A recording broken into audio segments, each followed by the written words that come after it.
अस्सलाम वालेकुम वरहमतुल्लाहि वबरकातुहू। खैर से आप लोग होप ये ऑल फाइन। मेरा नाम है मोहम्मद और welcome back to my channel. Recently मुझे कमेंट्स आए थे कि सिम्पसन्स के प्रेडिक्शंस 2024 को लेकर एक वीडियो बना जाए। तो मैंने इससे पहले भी बताया था वीडियो में और इस बार फिर से बता रहा हूं कि सिम्पसन्स जो अपने कार्टून्स में बताता है वो प्रेडिक्शंस नहीं बल्कि मेरे हिसाब से वो प्री प्लान्ड इवेंट्स है। लेकिन आप वीडियो देखकर आप बेहतर समझे और अपना ओपिनियन दीजिए कि क्या ये वाकई में प्री प्लान्ड इवेंट्स है, क्या इनके पास कोई जादुई ताकत है ये कार्टून के क्रिएटर्स के पास जो ये प्रेडिक्ट कर सकते हैं, या ये बस तुक्के पर वीडियो में कुछ ऐसे चीजें बता रहे हैं जो कई साल के बाद सच निकल रहे हैं। जैसे कि सिम्पसन्स ने 2023 लास्ट ईयर के कुछ प्रेडिक्शंस जो उनके सही निकले उनके कार्टून्स के हिसाब से, कि उन्होंने बताया यूएस चाइना में कोल्ड वॉर बहुत बढ़ जाएगा, डोनाल्ड ट्रंप प्रेसिडेंट बनेगा जो ऑलरेडी रिसेंटली बन चुका था।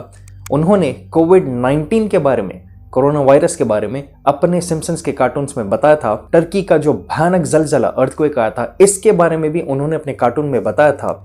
और साथ ही साथ क्वीन एलिजाबेथ की मौत होने वाली है जो इंग्लैंड की क्वीन थी, इसके बारे में भी उन्होंने सिम्पसन्स अपने कार्टून में बताया था तकरीबन 15 से 20 साल पहले। ये सब जो इवेंट्स लास्ट ईयर आ चुके हैं, तो ये तो बताया गया है 2023 में। कई सारे ऐसे प्रेडिक्शंस या चीजें सिम्पसन्स में बताए गए थे कई साल पहले जो सच निकले। तो देखते हैं इस बार 2024 के बारे में क्या अंदाजा लगाकर बता रहे हैं सिम्पसन्स के कार्टून्स में। देखते हैं इस वीडियो में डिटेल में। सिम्पसन्स का कार्टून, जिन लोगों को पता नहीं, ये काफी मशहूर कार्टून सीरीज है जिसको फैमिली में ज्यादातर एडल्ट्स देखते हैं अमेरिका में, और ये वर्ल्ड वाइड काफी मशहूर हुए इनके अपने प्रेडिक्शंस को लेकर, जहां पर एक फनी तरीके से कोई भी एक स्किट को बनाया जाता है और उसमें कुछ ऐसे चीजें बताए जाते हैं जो आगे जाकर वाकई में ऐसे इवेंट्स होते हैं। इसका क्रिएटर का नाम है मैट ग्रोएनिंग। ये अपने आप को ज्यूइश नहीं कहता है, लेकिन इसके कई सारे डीप रूटेड लिंक्स ज़ायोनिस्ट यहूदियों के साथ देखा जा सकता है। जैसे कि रिसेंटली और कुछ अंदाजे सिम्पसन्स में दिए गए थे, जैसे कि फीफा का ब्राइबरी स्कैंडल हुआ था, रिश्वत का जो स्कैंडल बहुत बड़ा हुआ था जिसका खुलासा हुआ था, इसके बारे में सिम्पसन्स कार्टून में कई साल पहले बताया गया था। और कई ऐसी चीजें जिसके बारे में मैंने अभी आपको मेंशन करा। देखते हैं 2024 के लिए क्या बताया गया है सिम्पसन्स कार्टून्स के जरिए। ट्रंप एज प्रेसिडेंट 2024 में देखा गया है कि डोनाल्ड ट्रंप ऑलरेडी वो प्रेसिडेंट रह चुका है अमेरिका का, फिर उसकी हार हुई थी जो बाइडेन के खिलाफ। कई लोगों ने यही बताया, कई एनालिस्ट ने यही बताया कि जो बाइडेन के वोट्स नकली थे, बोगसिंग हुई थी, क्योंकि उसके पास उतनी काबिलियत नहीं थी और डोनाल्ड ट्रंप को वांटेडली उसकी पोजीशन से गिराया गया था ताकि वो हारे उन ज़ायोनिस्ट लॉबी की तरफ से। क्योंकि कुछ एनालिस्ट ने यह भी बताया था कि वो चाइना के साथ और ईरान के साथ वो जंग करने तैयार नहीं था, और यही रीजन से डोनाल्ड ट्रंप को वांटेडली जो बाइडेन के खिलाफ हराया गया था जब वो सेकंड टाइम कैंपेन कर रहा था प्रेसिडेंट के पोस्ट के लिए। लेकिन अब देखा जा सकता है कि सिम्पसन्स का एक कार्टून है 2015 का, और उसमें एक स्किट में बताया गया जहां पर सिम्पसन्स का जो बेटे का कैरेक्टर निभाता है जिसका नाम है बार्ट सिम्पसन, वो उस स्किट में एक कोई जगह से फ्लाई हो रहा है और पीछे बोर्ड पर ट्रंप 2024 लिखा हुआ है। और देखा जा सकता है कि ऑलरेडी डोनाल्ड ट्रंप ने डिक्लेयर कर दिया है कि 2024 के अमेरिकन प्रेसिडेंसी के लिए वो लड़ने वाला है। तो क्या इसका यही मतलब है कि सिम्पसन्स ने ऑलरेडी 2015 में बता दिया कि 2024 में डोनाल्ड ट्रंप वापस प्रेसिडेंट बनकर आएगा? इनकेस आपको नहीं पता तो ऑलरेडी ईयर 2000 में, आज से तकरीबन 24 साल पहले, सिम्पसन्स के कार्टून में ऑलरेडी बताया गया था कि डोनाल्ड ट्रंप वो प्रेसिडेंट बनने वाला है अमेरिका का, जबकि उस वक्त कोई सोचते भी नहीं थे कि डोनाल्ड ट्रंप एक मामूली बिजनेसमैन होते हुए वो कैसा प्रेसिडेंसी के लिए ठहरेगा। लेकिन तकरीबन 16-17 साल बाद डोनाल्ड ट्रंप प्रेसिडेंट बना था अमेरिका का। फिर अब देखा जा सकता है कि 2015 के स्किट के हिसाब से सिम्पसन्स के यह बताया जा रहा है कि 2024 में डोनाल्ड ट्रंप आएगा। तो आप क्या समझते हैं, क्या वाकई में सिम्पसन्स का ये प्रेडिक्शन है या एक प्री प्लान इवेंट है कि वापस डोनाल्ड ट्रंप को बिठाया जाएगा 2024 में as president of United States of America? Simpsons के बारे में तो बताया जाता है कि शायद वो प्रेडिक्शन करते हैं या प्री प्लान इवेंट्स को वो तरीके से बताते हैं, या उनके पास कोई एक जबरदस्त लॉजिकल तरीका है जिससे वो ऐसे अंदाजे लगाते हैं। लेकिन अगर आपको भी फील होता है कि आप एक एक्सपर्ट हो लॉजिकल कैलकुलेशंस का, तो ऐसे वक्त स्टॉक मार्केट में आप बहुत फायदा उठा सकते हैं। वैसे भी बहुत लोगों ने ऑलरेडी स्टॉक मार्केट में इन्वेस्ट किया है और अभी भी कर रहे हैं, लेकिन आज भी कहीं ना कहीं एक सवाल कई लोगों को आता है कि क्या स्टॉक मार्केट में इन्वेस्ट करना रिस्की है? तो पहले मैं बता दूं कि हर कारोबार में, हर चीज में रिस्क होता है। जैसे कि आप अगर गाड़ी भी चला रहे हैं रोड पर, तो उसमें भी कहीं ना कहीं रिस्क इन्वॉल्व होता है। वैसे भी स्टॉक मार्केट में रिस्क तो होता है, लेकिन साथ ही साथ अगर आप प्रॉपर गाइडेंस से इसमें इन्वेस्ट करेंगे तो आपका वेल्थ क्रिएशन में काफी मदद होगा इसके जरिए, क्योंकि यहाँ जहां पर आपको कई सारे अपॉर्चुनिटीज मिलते हैं आपके वेल्थ को ग्रो करने के लिए। और स्टॉक मार्केट में आपको लॉन्ग टर्म ग्रोथ का पोटेंशियल बहुत जबरदस्त होता है और आपका इन्वेस्टेड पैसा भी बढ़ता है जैसा जैसा वो कंपनीज भी ग्रो होती हैं जिसमें आपने इन्वेस्ट किया। और अगर आप स्टॉक मार्केट का हिस्टोरिकल रिटर्न्स देखेंगे तो वो ट्रेडिशनल इन्वेस्टमेंट्स से ज्यादा फायदेमंद है। और जब बात आती है स्टॉक मार्केट इन्वेस्टमेंट में रिस्क और प्रॉपर गाइडेंस की, तो यहाँ पर मैं आपको बात करना चाहूंगा मोतीलाल ओसवाल, जो आपको इन सब चीजों में बहुत ज्यादा मदद करेगा। मोतीलाल ओसवाल एक ट्रस्टेड नेम है फाइनेंशियल सर्विसेज इंडस्ट्री में। उनके डेकेड्स का एक्सपीरियंस और एक्सपर्टीज की वजह से वो एक रिलायबल प्लेटफॉर्म है इन्वेस्टमेंट के लिए। ये एक ऐसा प्लेटफॉर्म है जो प्रोवाइड करता है इन्वेस्टमेंट और ट्रेडिंग प्लेटफॉर्म, और साथ ही साथ इनके पास एक अच्छी रिसर्च और एडवाइजरी टीम भी है जो आपको मार्केट के बारे में बताता है और टाइम टू टाइम आपको सही रिकमेंडेशंस और गाइडेंस देता है। और आप इनके हेल्प से इक्विटी, फ्यूचर्स एंड ऑप्शंस में भी ट्रेड कर सकते हैं with the readymade free option strategies in options store feature. और इनके पास काफी हाई क्वालिटी फीचर्स भी है जो इस प्लेटफॉर्म को काफी रिलायबल एंड ट्रस्टवर्दी बनाता है। तो देरी किस बात की, आप भी इन्वेस्ट करो स्टॉक मार्केट में विद मोतीलाल ओसवाल।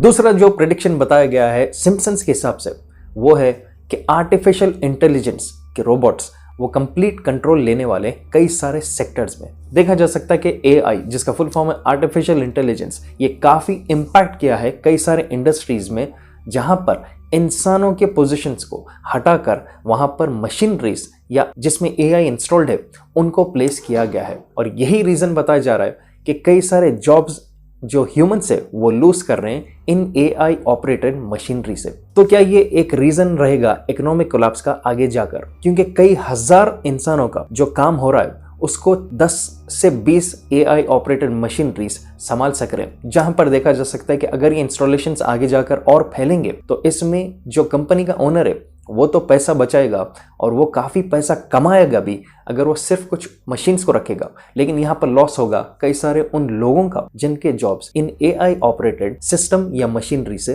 वो मार खाएंगे। और इसका सिम्पसन से क्या रिलेशन है? ऑलरेडी एक सीन है इनका एपिसोड 17 सीरीज 23 में जहां पर ये बताया कि होमर सिम्पसन जो बाप का कैरेक्टर प्ले कर रहा है उसका जॉब चले जाता है जब उसका कंपनी डिसाइड करता है कि जितने भी ह्यूमन वर्कर्स है उनको हटाकर एआई ऑपरेटेड रोबोट्स को प्लेस कर दिया जा रहा है। और ये सीरीज कई साल पुराना है जहां पर आर्टिफिशियल इंटेलिजेंस के बारे में ज्यादा उतना टेक्नोलॉजी भी डेवलप नहीं हुई थी। तो ये क्या इनका फिर से एक अंदाजा है जो अब आने वाले चंद दिन में बहुत जल्दी सच होने वाला है और जिससे कई सारे लेबर फोर्स को, इंसानों को परेशानी होने वाली है। क्योंकि रिसेंटली एक ट्वीट भी बहुत वायरल जा रहा था ट्विटर पर जहां पर बताया गया कि एक अमेरिकन ने चाइनीज इंडस्ट्री के साथ एक टाई अप किया है जहां पर वो कई हजार अपने लेबर्स को निकाल देने वाला है चंद एआई ऑपरेटेड मशीन्स को इंस्टॉल करके, जिससे कई सारे लोग कह रहे हैं कि क्या ये शुरुआत है एआई का कंट्रोल लेना इंसानों के काम के ऊपर। द थर्ड वर्ल्ड वॉर 1987 में सिम्पसन्स का एक एक्सक्लूसिव एपिसोड था जहां पर उन्होंने बताया कि होमर सिम्पसन कुछ मजाक वो अपने फैमिली के साथ कर रहा है और जब वो खिड़की के बाहर देखता है तो सडनली थर्ड वर्ल्ड वॉर शुरू हो जाता है और सारे वर्ल्ड में कई सारे सुपर पावर्स एक दूसरे के ऊपर न्यूक्लियर बमबारी करना शुरू कर रहे हैं। और ऑलरेडी देख सकते हैं कि वर्ल्ड वॉर 1 और 2 तो हो चुका था, लेकिन वर्ल्ड वॉर 3 की खासियत इसमें यही बताया गया कि कैसा सारे मुल्क एक दूसरे के ऊपर ओपन बमबारी करके सब पॉपुलेशन को बहुत ज्यादा डिक्रीज कर रहे हैं और इम्पैक्ट हो रहा है पॉपुलेशन के ऊपर। अब कई सारे एनालिस्ट यही कह रहे हैं कि जिस तरह से यूक्रेन और रशिया के जंग ना खत्म होने पर कई सारे बड़े कंट्रीज शायद इसमें इन्वॉल्व होने वाले हैं, और कैसा इसराइल और फलस्तीन के बीच में जो जंग हो रही है, क्या इसमें middle east, Russia, China, America, ये कई सारे मुल्क अब आहिस्ता आहिस्ता इंक्लूड होने वाले हैं। और क्या एक ऐसा वक्त आने वाला है जहां पर ओपनली एक दूसरे के ऊपर किसी एक के अटैक के बाद सब एक दूसरे के ऊपर मारामारी शुरू कर देंगे बिना ये केयर किए कि इसमें कौन से सिविलियन एरियाज है और कौन से आर्मी वाले एरियाज है। क्या वाकई में अब होने वाला तीसरा जंग जो वर्ल्ड वॉर 3 जिसको कहते हैं वो अब शुरू होगा, या कोई एक ऐसा काम होगा इस साल जिसकी वजह से उसकी शुरुआत हो जाएगी। अगला टॉपिक है क्या ज़ॉम्बीज वर्ल्ड में एक प्रॉब्लम क्रिएट करेंगे। देखा जा सकता है कि कई सारे मूवीज में, कार्टून्स में ज़ॉम्बीज को ऐसा बताया जाता है कि कोई इंसान मरने के बाद वो एकदम जब वापस जिंदा होता है तो उसका होश नहीं रहता है, उसकी रूह में नहीं रहती है और वो एक ज़ॉम्बी की तरह बंध के फिरते रहता है। देखा जा सकता है कि इस्लाम में ऐसी तो कोई चीज के बारे में बता नहीं गया, लेकिन इसको एक फिक्शनल कैरेक्टर या स्टोरी के हिसाब से कई लोग कई चीजें इसके ऊपर क्रिएट करते हैं। और सिम्पसन्स के एक एपिसोड में ऐसा बताया कि एक कैरेक्टर है सिम्पसन्स में जो ट्रांसफॉर्म हो जाता है और वो एक रेस्टोरेंट पे कुछ खाने के बाद ज़ॉम्बी बन जाता है। और उस एपिसोड में बताया गया कि सिर्फ 1 महीने के अंदर सारे एरियाज पूरे ज़ॉम्बीज की तरह बन जाते हैं। अगर देखा गया तो रिसेंटली जैसा कोरोना वायरस था, ये सब था, इसमें भी बताया गया कि जानवरों से इंसान को ट्रांसमिट हुआ था ये डिजीज। और कई सारे ऐसे रिपोर्ट्स भी आए थे कि शायद चाइना में कोई एक जगह पर सुअर खाने पर या बैट्स या उसको खाने पर शायद वहां पर कुछ लोगों को ये डिजीज स्टार्ट हुआ था जिसको कोरोना वायरस कहा गया था। और देखते ही देखते 30 से 60 दिन के अंदर सारे दुनिया में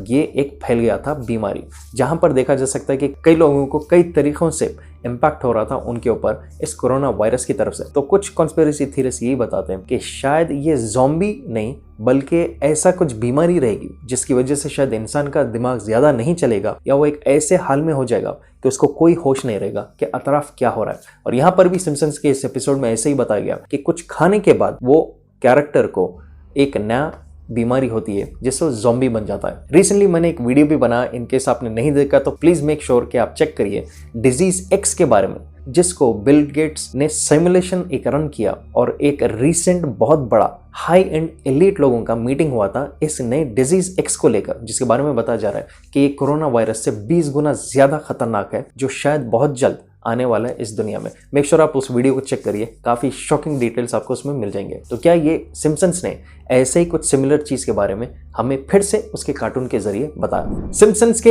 एक कार्टून में बताया था कि कैसा एक गैजेट उसमें एक साइंटिस्ट ने क्रिएट किया जो वो कोई भी रोते हुए बच्चे के बाजू रखने पर वो ट्रांसलेट करके उसके पुकारे को या चीख को वो हमें ट्रांसलेट करके बता रहे हैं कि वो बच्चा क्या कहना चाह रहा है। उस वक्त कई सारे लोग हंसे थे इस कार्टून को देखकर कि कैसा एक गैजेट को यूज किया गया बच्चों के रोने धोने को कन्वर्ट करके हमारी लैंग्वेज में उसको ट्रांसलेट करते हुए। लेकिन अब चौंकाने वाली बात यह है कि इस साल एक प्रोटोटाइप रिलीज हुआ है एक कंपनी की तरफ से, जहां पर उन्होंने क्लेम किया कि बच्चों को, इन्फेंट्स जो होते हैं जिनको बात नहीं करने आता है, उनके रोने धोने या चीख पुकारे को अगर वो बाजू गैजेट रखेंगे तो वो कुछ अंदाजे से उनके एल्गोरिथम और सॉफ्टवेयर यूज करते हैं आपको ये बता रहे हैं कि क्या वो बच्चा आपको कहना चाह रहा है। अभी फिलहाल कंपनी ने कहा कि ये टेस्टिंग पीरियड में और शायद इस साल वो पूरी तरह फाइनल वर्जन लॉन्च करेंगे इस नए गैजेट का। और चौंकाने वाली बात यह है कि इसके बारे में सिम्पसन्स में कई साल पहले ऑलरेडी बताया गया था। अब ये अंदाजा है या तुक्के पे इन्होंने कुछ ऐसा बताया, ये आप बेहतर है समझने के लिए। ब्लैक होल्स काफी एक मिस्टीरियस चीज है और इसके बारे में साइंटिस्ट आज भी ज्यादा से ज्यादा रिसर्च करना चाहते हैं। जब एक सितारा, एक स्टार जब वो मर जाता है, जब वो कोलैप्स होता है तो एक ब्लैक होल क्रिएट होता है और बताया जाता है कि वो एक मिस्टीरियस काले किस्म का ऑब्जेक्ट रहता है जो हर चीज को अपने अंदर खींच लेता है। इसके ऊपर कई सारे मूवीज भी बने थे, जैसे कि रिसेंट हिट मूवी इंटरस्टेलर, ये इसी के ऊपर बेस्ड था। और 2013 में सिम्पसन्स के कार्टून में बताया गया कि कैसा सिम्पसन्स में जो बेटी का कैरेक्टर प्ले करती है वो ब्लैक होल्स के ऊपर कुछ एक्सपेरिमेंट्स करती है और उसकी वजह से वो काफी परेशानी वापस जमीन पर लाती है। अब आप कहेंगे कि इसका हमसे क्या लेना देना। लास्ट ईयर इंडिया ने अपने सैटेलाइट्स को लॉन्च किया था और इसका मेन मकसद था ब्लैक होल्स को स्टडी करना और उसकी टेक्नोलॉजी या जो भी चीज़ है उसके बारे में ज़्यादा बेहतर अंदाज़ा लगाना, कैसा वो हमारे लिए फायदेमंद भी हो सकता है और नुकसानदेह हो सकता है। तो कई सारे लोग इस चीज़ को लिंक कर रहे हैं और कह रहे हैं कि क्या वाकई सिम्पसन्स ने बताया कि कैसा इंसान पूरे वर्ल्ड में या कॉन्स्टलेशन में वो जाकर ब्लैक होल के ऊपर ही अब टारगेट कर रहे हैं अपना फर्दर रिसर्च और स्टडी करने के लिए कि क्या है वो चीज़, क्या वाकई आगे जाकर कोई नुकसानदेह चीज़ पता चलेगी या कोई फ़ायदा निकलेगा इन सैटेलाइट्स के रिसर्च के जरिए जो इंडिया ने लॉन्च किया है ब्लैक होल्स को लेकर। तो आप यहाँ तक देख सकते हैं कि ये कुछ मिस्टीरियस चीज़ है सिम्पसन्स के कई पुराने कार्टून्स में बताया गया है जो शायद 2024 में आप देख सकते हैं। अब आप यहाँ बेहतर समझे और आप डिसाइड करें कि वाकई में क्या ये अंदाजे पर, तुक्के पर ये अपने कार्टून्स में कुछ चीज़ें बताते हैं, क्या ये इनको कोई शैतानी ताकत है जिससे प्रेडिक्शंस करते हैं जो परफेक्टली इनकी कई सारी चीज़ें सच निकलते हैं, या ये एक प्री प्लान्ड इवेंट्स है जिसके बारे में इनको पता है जो ये अपने कार्टून्स के जरिए आपके सबकॉन्शियस माइंड में ये बहुत इनडायरेक्ट तरीके से डालते हैं कि आने वाले वक्त में ऐसी चीज़ होने वाली। क्योंकि इससे पहले भी एक वीडियो मैंने बनाया था जिसको यूट्यूब ने बहुत प्रॉब्लम्स क्रिएट किया था और उसको फिर वापस डिमोनेटाइज कर दिया, जहाँ पर उन्होंने 9/11 के भी हादसे के बारे में कई साल पहले उनके कार्टून में क्लियरली बता दिया था। 2 बिल्डिंग्स और एक जहाज को उसमें टकराते हुए। तो आप अपने हिसाब से इस चीज के बारे में कमेंट करिए, आपको क्या लगता है सिम्पसन्स कार्टून्स के क्रिएटर्स के बारे में। क्या वाकई में वो कोई जायनस लॉबीज के साथ काम कर रहे हैं, इनडायरेक्ट तरीके से आने वाले हादसों को वो बता रहे हैं, जो शायद वही प्लान और क्रिएट कर रहे हैं। अगर आप नए मेरे चैनल पे, please make sure to subscribe, share कीजिए इस वीडियो को जितना हो सके अपने हर सोशल मीडिया प्लेटफॉर्म के थ्रू,